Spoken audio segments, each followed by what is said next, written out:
Hey guys, welcome to my another vlogs. I hope so that सन्चै हुनुहुन्छ, म fit and fine. अनि हाम्रो यता हुनुहुन्छ अञ्जल टकुरी ब्लग्स। यता चाहिँ प्रिन्स टिकटकर है, यो चाहिँ यस्तो युट्युबतिर उसलाई खासै छैन। म चाहिँ हाम्रो अञ्जल टकुरी ब्लग्स हो, किनकि 100 सब्स्क्राइब पाउने म एक दिन त पनि मैले बनाइदिएको युट्युब आइडी थियो है, अनि कन्टिन्यू गरेर यसको पनि हुन्थ्यो, तर यसले चाहिँ कन्टिन्यू गरेन। कन्टिन्यू गर्नेमा चाहिँ हामी पर्छौँ, अनि त्यही पनि हाम्रो कन्टिन्यू छैन, धेरै छैन, हाम्रो 200-400 मात्रै छ है। अनि जो हाम्रो अञ्जल ठकुरी ब्लग्सलाई चाहिँ सबैलाई माया गरिदिनुपर्छ, किनकि उहाँको चाहिँ डेली नै आउँछ, त्यही भएर हाम्रो डेली आउने भनेको अञ्जलको। अनि 1K सब्सक्राइबर छ, किनकि सपोर्ट भयो भने अझै डेली आउन सक्छ, किनकि सबैजनाले माया गरिदिनु गाइस। मोनिटाइजको लागि वाच टाइम हो गाह्रो, सब्सक्राइब भनेको सबैले पुग्न आउँछ, किनकि मान्छेले एकदम मिहिनेत गर्नुपर्छ जे कुरामा नि होइन।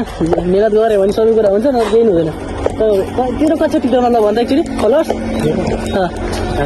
5000 हो। अनि त्यति नै तैँले त्यति नै मिहिनेत छ, तैँले युट्युबमा गरे भए तेरो 5000 युट्युबमा हुन्थ्यो, तेरो इन्कम पनि भइसक्यो, पैसा मेरो त टिकटकमा त सब भिडियो भाइरल पैसा आउँछ, आउँदैन नि भाइ। त्यो तिमीहरू के गर्छ भने एउटा कुरा यो हो कि के भन्छ अरे, जुन कुरामा चाहिँ हामीलाई फाइदा हुँदैन नि, इन्कम हुँदैन, त्यो कुरामा हामी बढी फोकस गरेर हुन्छ क्या, त्यस्तोमा गर्नु भनेको नराम्रो कुराहरू है।